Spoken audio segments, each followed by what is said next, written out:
when we are talking about this portion of Numbers, we're getting into the dynamic that's happening in the wilderness, right? So we have a lot of things going on in the wilderness, and there's a rebellion that takes place. Sorry, thank you, all those of you that are joining us on Messiah Nation. We appreciate you and your support. We are here in Bandera with our group. Can you guys say hi? All right. A few of us gathered here, and we are looking at number 16. But this is the portion where there is the distinction set aside of who is going to be in charge of the priesthood. Not just the Levites and the Levitical line and the sons of Levi, but more specifically, the high priest would be the son of Aharon or Aaron, right? And there are these other sons of Levi. We are all priests, right? We are just as good as you, Moses. We're just as good as you, Aaron. So why can't we be involved in that same thing? So we've got the revolt of Korah and Dathan and Abiram, and they begin to go through this entire revolt to lead the children of Israel away from the leadership of Moses and into a place which is actually prophesied in Scripture, that we would be a kingdom of priests, right? But they're not doing it in the way that is prescribed by the Father, okay? So we're going to look at these different things. There's a lot of things going on in this portion, and we're going to do our best to kind of nail down a specific section that we're going to talk about, and I will try to be quick, and then we can have some discussion, okay? So number 16, I'm going to read this. This is going to be our key text, number 16. Beginning in verse 1, it says this. Now Korah, the son of Izhar, the son of Kohath, the son of Levi, or Levi, with Dathan and Abiram, the sons of Eliab, and on the son of Peleth, sons of Reuben, took men, and they stood before Moses together with some of the sons of Israel, 250 leaders of the congregation chosen in the assembly, men of renown. They assembled together against Moses and Aharon, and said to them, "You have gone far enough." It's like this far, no further, right? "For all the congregation are holy, every one of them, and the Lord is in their midst. So why do you exalt yourself above the assembly of the Lord?" Okay, so that's quite the accusation, right? That they're leveling against Moses and Aaron. There are 250 leaders from the tribes, and there are three heads of those, Dathan, Abiram, and Korah, or Korach, which are making this really dangerous statement, okay? Now, we're going to get into some different things that are taking place in this passage, but there's something specific I want us to focus on, because there is this battle that takes place in the church today that shows up right here, okay? And that is this: the battle between individual faith and the faith of the assembly, okay? A lot of people don't know this. I know most of you do. But the word that is used for church in the New Testament, okay? Anybody? Ecclesia or ecclesia or whatever. That word is used hundreds and hundreds and hundreds of times, if not thousands of times, in the Old Testament. If you go look at the Septuagint, right, which is the Greek Old Testament, that word was never supposed to be translated church. Okay, that word is the word that you see all throughout the Old Testament as assembly or congregation. We want to invent this new thing that's happening in the New Testament that's not new. Okay, the Father, he's the same yesterday, today, and forever. Jesus is the same yesterday, today, and forever. There's nothing new going on here, okay? So this battle is taking place all the way back to this point. So we have a lot of people today that will say, well, it's my faith, and I live it the way I want to, by myself. I do it my way, you know, the Frank Sinatra song, right? They kind of get into that, you know? And it's true. You have to own your faith. That's not wrong. However, it is also not wrong to know how to live it within a community. All right? Now, we could get into a lot of different debates here, and we're going to discuss that in a second. But what I'm not talking about is a local church. Okay? Local churches they're amazing. Okay, all of you go to one. Okay, I'm not saying anything against that, but that is not the context of this passage. The context of the Bible is not that, because he says more than once. He has how many churches? One, right? There's one congregation. There's one people. There's one assembly. And so we have a danger arising right here with Korach and these people that are standing with him, where they are deciding, no, we don't want to be one congregation. We all want to have our own individual faith. Okay? So there's nothing new under the sun, right?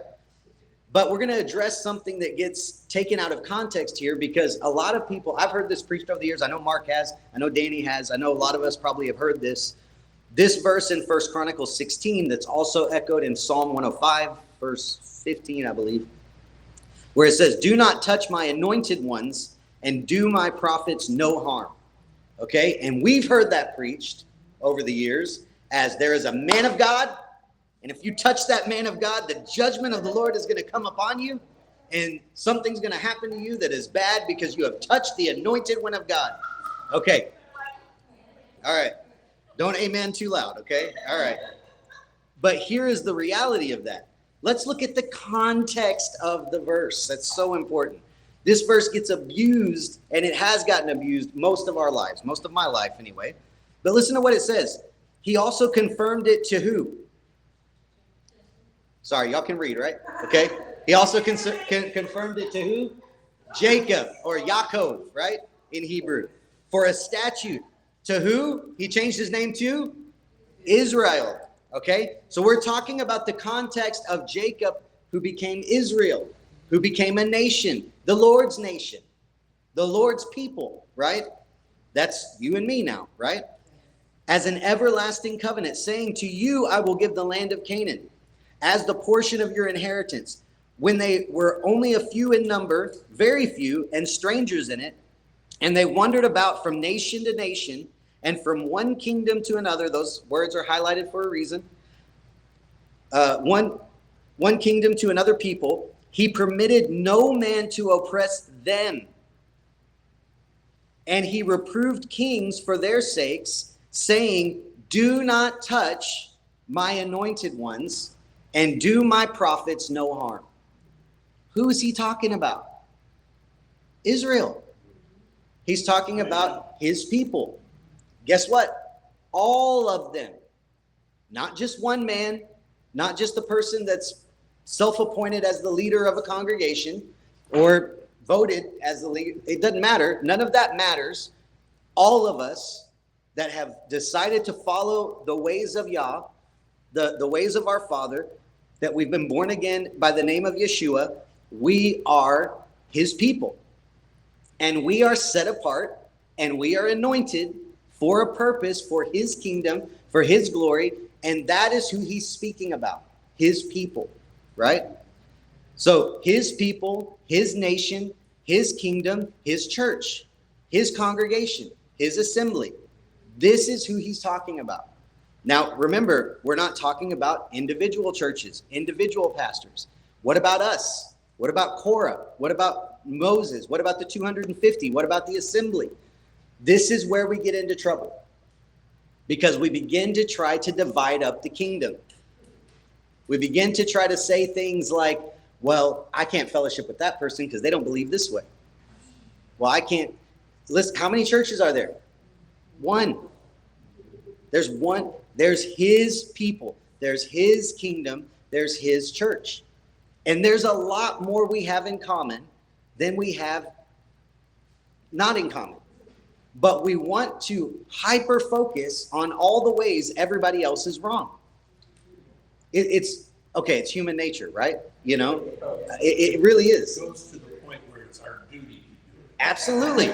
We become the anointed of God to do that, right? That's the idea here. So if we look at this in the New Testament, let's look at it from the eyes of 2 Timothy chapter 2. Look at what it says here. Remind them of these things. So this is Paul talking to Timothy. And I solemnly charge them in the presence of God not to do what? Wrangle about words, which is useless and leads to the ruin of the hearers. So let's not argue about a bunch of doctrine, right? Let's not argue and try to make someone say something they're not saying, right? Let's not argue about all this stuff that's not useful. Be diligent to present yourselves approved to God as a workman who does not need to be ashamed, accurately handling the word of truth, but avoid worldly and empty chatter, for it will lead to further ungodliness. And their talk will spread like gangrene. Among them are Hymenaeus and Philetus. So he's pointing folks out. All right, just like back in number 16. We got two folks here that are doing the same thing that Korah and Dathan and Abiram are doing, and the 250 men. They're trying to do something to mess up the kingdom of God. Notice what it says here. It says that there's a few warnings he gives us. Don't wrangle about words. All right? What does that mean? Okay, I'll give you an example from here. Sometimes when we have our midrash, right? When we're talking on Saturdays, everybody's talking. Every single Saturday, every single time we get together, I guarantee you there is something that someone says that I don't agree with. Okay? And so what I do is I say, Mark, you are absolutely wrong, and I'm going to argue about this right now. I rebuke you in the name. No, we don't. We're missing the point here, right? He says, don't wrangle about words. Now, afterwards, if we want to have a conversation about something, we can sit down and have a conversation about something. But we don't start a fight like these two chaps in 2 Timothy that are doing, like Dathan and Abiram and these guys are doing. We don't do that stuff in the presence of the congregation. That's not how you conduct yourself. He's going to talk to us about what that leads to in a second. He says, and avoid worldly and empty chatter. Okay, we could use other words like Cajun. Can't talk Cajun. Okay, our Louisiana boy. What else? What? Gotcha. Gossip. Sorry, I didn't know you were speaking Spanish for a second. I heard cheese. I heard cheese, not cheesema. I heard cheese. Yeah. Honestly, I heard cheese nips, and I'm like, where? Anyway, cheese mint. Yeah, gotcha. Gossip, slander, right? Gossip, slander, talking about another church, talking about a brother or a sister in the Lord, making stories up, false accusations, all of these things, right?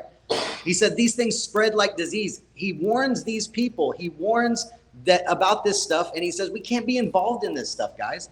I'm warning you and I'm charging you to stay away from these things. Why? Because we're going to see something else. Let's continue to read in 2 Timothy. Verse 18 says, men who have gone astray from the truth, saying that the resurrection has already taken place. That's actually a subculture that you can find today, okay? And they upset the faith of some, okay? They're literally derailing the faith of some people, right? Nevertheless, the firm foundation of God stands, having this seal. The Lord knows those who are his. And everyone who names the name of the Lord is to abstain from wickedness. Verse 20. Now in a large house there are not only gold and silver vessels, but also vessels of wood and of earthenware. And some are to honor, and some to dishonor. Therefore, if anyone cleanses himself from these things, he will be a vessel for honor, sanctified, useful to the master, prepared for every good work. That last portion, that should be our goal. I want to be useful to the master. I want to be prepared for every good work. But this is where we find ourselves. The results of the first things that are mentioned, the slander, the gossip, the chatter, the arguing, all of these things, right? They lead us to these bullets that are listed there. The hearers, they're hearing all these things going on. Their faith is derailed. They're ruined, right? I could tell you stories of people that were ministers, loved the Lord, missionaries. They planted churches. They led worship. They did all the things you do when you love the Lord. And because of the stuff going on in the congregation, they're like, I'm done with this. I'm done with not just the church, but the Lord.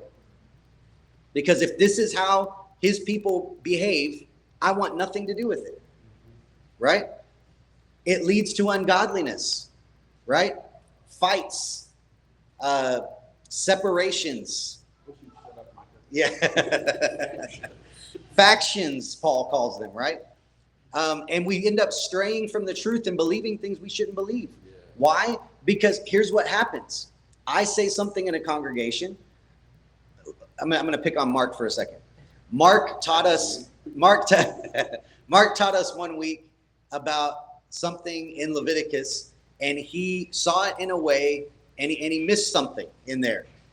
And he came. You still remember? Yes, but he came. Here's why I remember it, because we didn't jump on it and be like, "What is wrong with you? You're a heretic. Get out of here. I can't believe you. Get off the stage." We never did any of that. We just, yes, we just talked. We talked about it, right?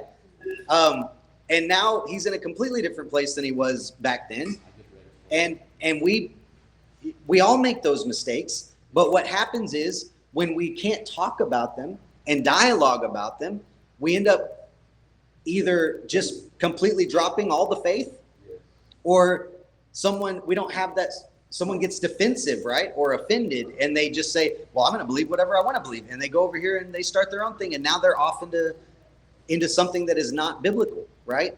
So these are the things that begin to happen when we can't behave within the congregation. But these are the goals, right? In this passage in 2 Timothy. And this is what was happening in Numbers. This is what the Lord was trying to create in the nation with Moses and Aaron at the helm. That they would accurately handle the word of truth.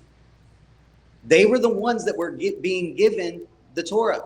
They were being given the commandments. They were being given the statutes.